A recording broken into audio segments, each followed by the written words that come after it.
Hey everybody, this is D Hunter, bringing another action figure video. Today, we're going to look at the Neca Texas Chainsaw Massacre Leatherface figure that I customized and I'm using as Professor Pyg.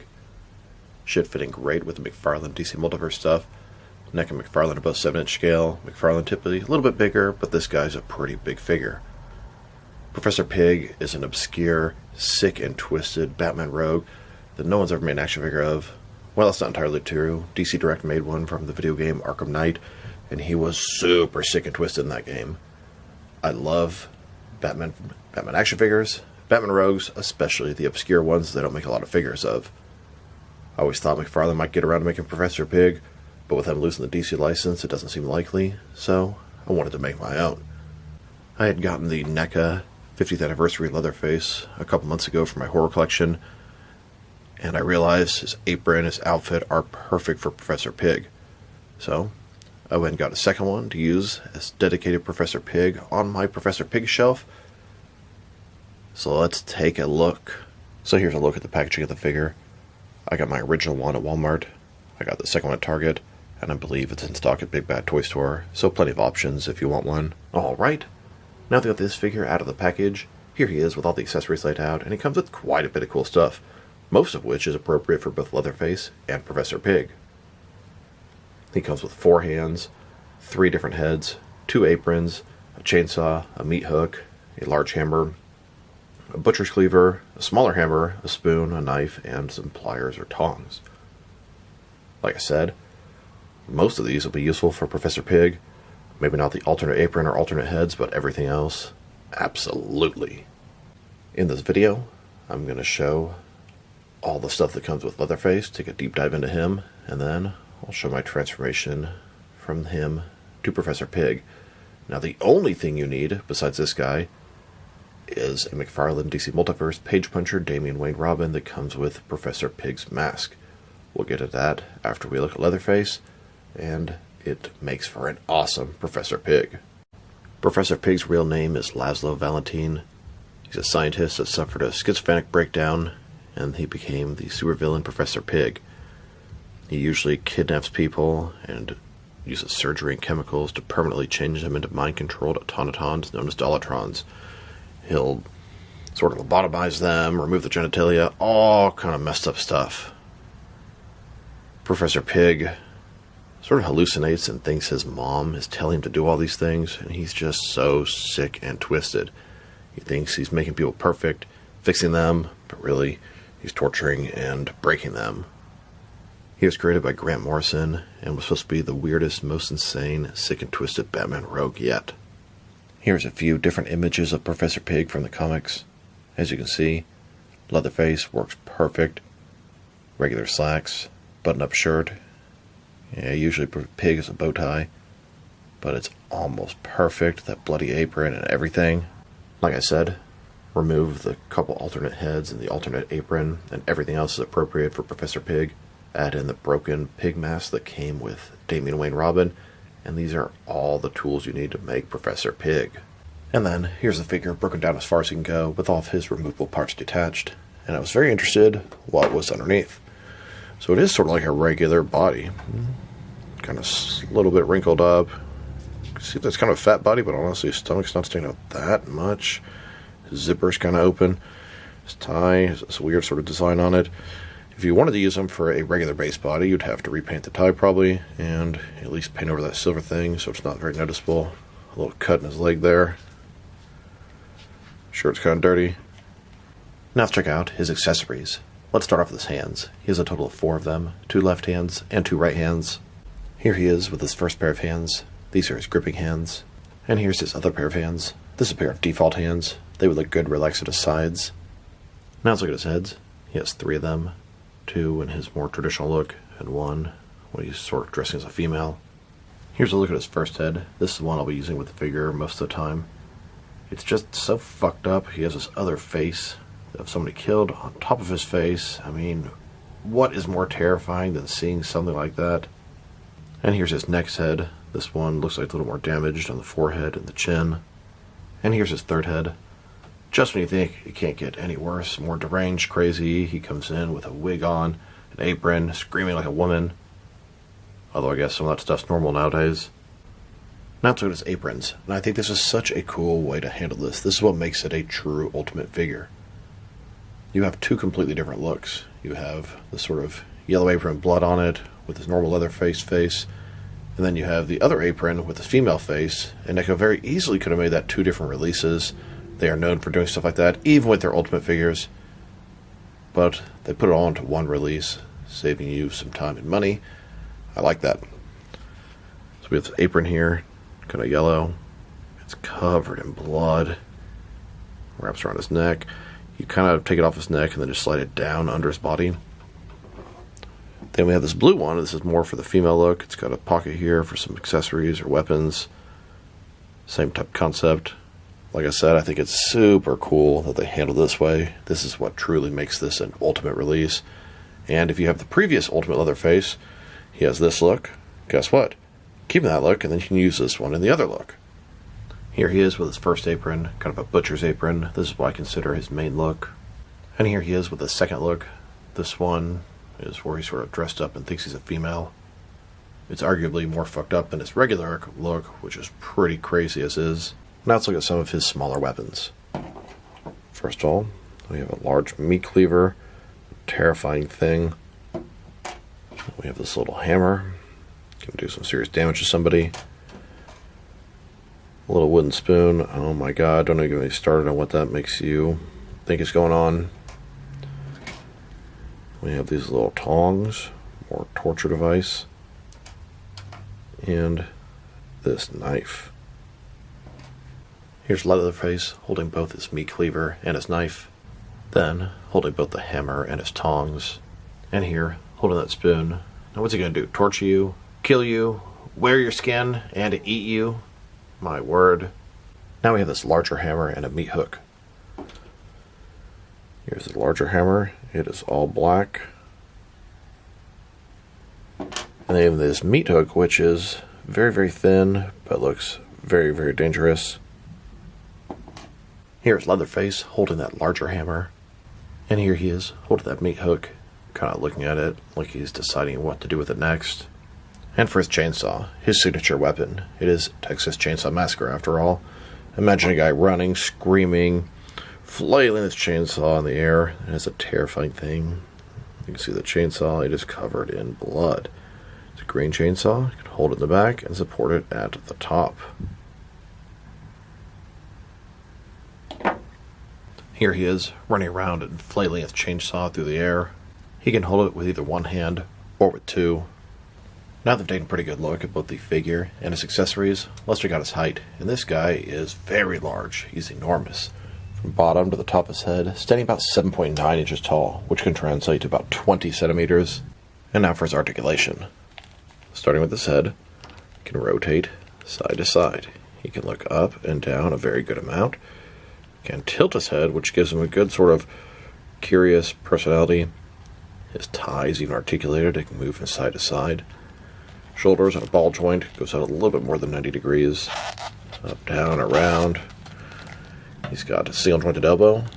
Goes about 90 degrees with rotation. His wrist can rotate and it's hinged. This one is up and down. Torso is one solid piece. Ball joint of the waist, rotate around, forward and back. Legs, complete as splits, ball joints. Rotation against the ball. Legs go forward, not too much, back not at all.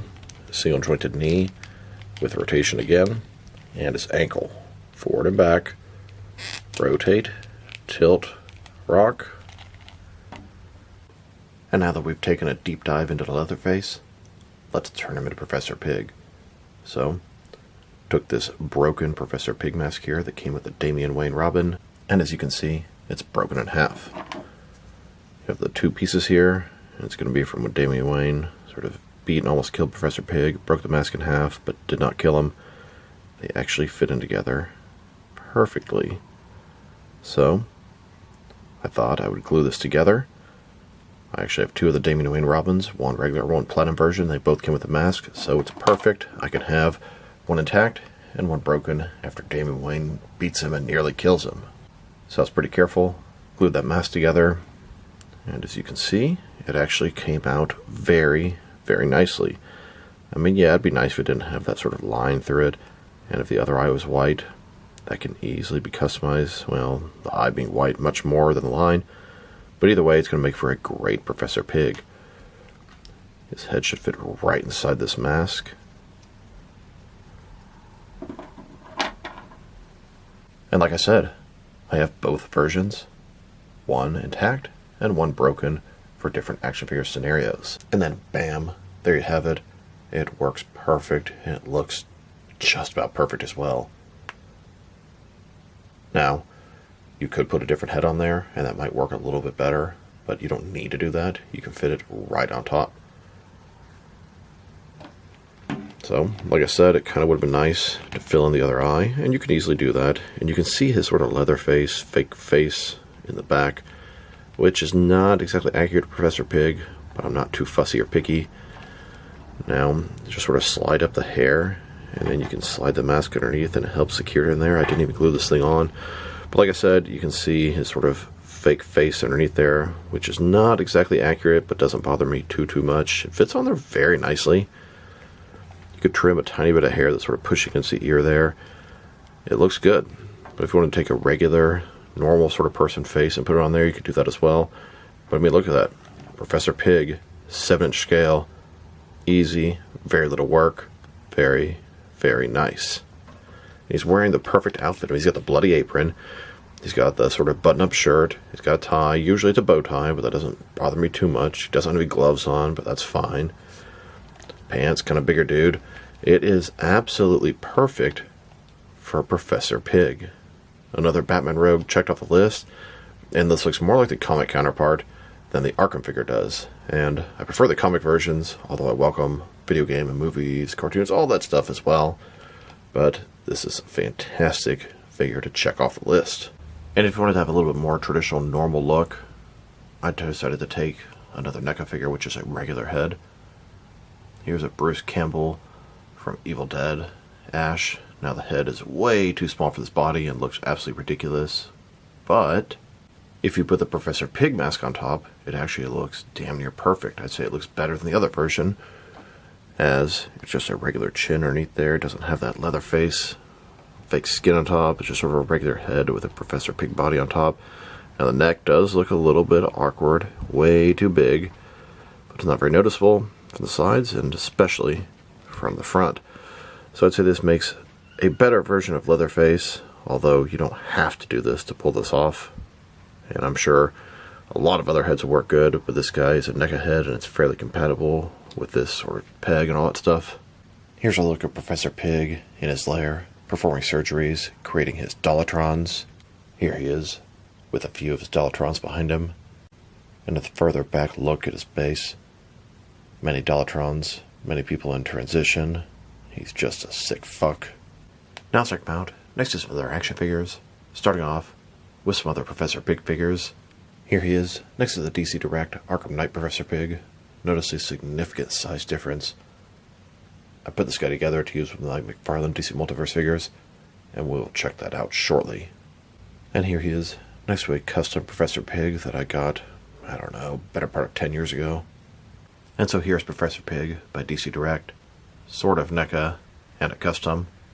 Here's Professor Pyg next to his mom. I don't know if he killed her or what, but she sort of haunts him, and he thinks this little sort of face mask on this barbed wire sort of wooden thing is his mom. She's telling him to do all these horrible things, and he's just crazy as hell. Then, next to a Dolatron, this is a custom version that I made many years ago, probably 9 years ago or so, shortly after Arkham Knight came out. This is how they looked in that video game. And you can't have just one Dolatron. Here's my army of 5 Dolatrons for Professor Pyg. When Professor Pyg was first introduced in the comics, he was a member of the Circus of Strange. Here he is, next to some other members. We have Big Top, Mr. Toad, and Phosphorus Rex. And as you guys know, I made this guy because I wanted him to complement my Mcfarlane DC Multiverse collection. Here he is, next to several different Mcfarlane Bat-Rogues, Punchline, Joker, Deadshot, and the Riddler. And here, with some more Batman Rogues, we have the Penguin, Mr. Freeze, Killer Croc, and Two-Face. Then, with some more obscure Batman rogues, which Professor Pyg is. Definitely obscure Batman rogue. Here he is with Clock King, Catman, The Abyss, and Mr. Bloom. And then here's Professor Pyg with several different Mcfarlane Batman figures. He's definitely on the big side of things. He's a little bit bigger than the Hush Batman. Now, Texas Chainsaw Massacre, Leatherface is a really big guy, and that's why the figure's so big. And you could just say, Lasso Valentine is a very big guy too. He does look a little bit out of scale, especially with some of the Batman rogues. But you know what? He'll fit right in with Mcfarlane figures. He's out of scale, so you'll think Mcfarlane made him. Now let's check him out with some other Leatherface figures. These are the two identical 50th anniversary Leatherface figures. One for my Professor Pyg shelf, and one for my horror shelf. Of course, if the size really bothers you, there is an older, slightly smaller Neca Ultimate Leatherface. And here he is, next to all of my Leatherface figures. I believe these are all by Neca. Now let's check him out. Next is my action figures from different various companies, so we can see how he fits in both scale and style-wise, in case you want to know which lines you can mix him with. Since he's originally a Neca figure, they're typically the 7-inch scale. I'm going to start off my comparisons with some of the larger action figure lines I collect, and work my smaller. Here he is, with some Jack-specific wrestling figures, and some Diamond Select toys. And now, with some DC Direct and Mcfarlane toys, here's Professor Pyg, next to a hamburger patty. And here he is, with some Neca and Mezco Batman figures. Then, with both some Mattel and Jazzwares wrestling figures. Next, with some Mattel and Mafex Batman figures.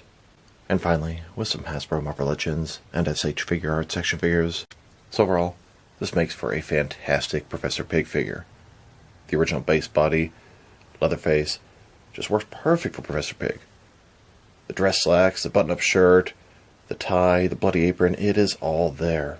And even his accessories are perfect for Professor Pyg. The only sort of drawback is, he's on the big side of things.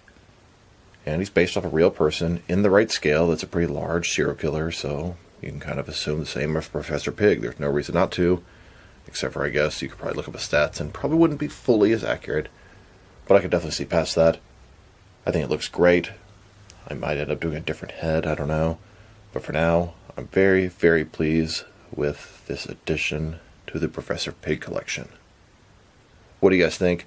Did it work out good? Are you guys going to try something similar? Have you already tried something similar? I think it works great. So this is D Hunter. Thank you for watching this video. If you liked the video, press like below. If you have anything you want to say about the video, add to the comment section. If you want to see additional action figure reviews from me, press subscribe. I do appreciate when you do that. Once again, this is D Hunter. Thank you for watching, and I'll talk to you guys real soon.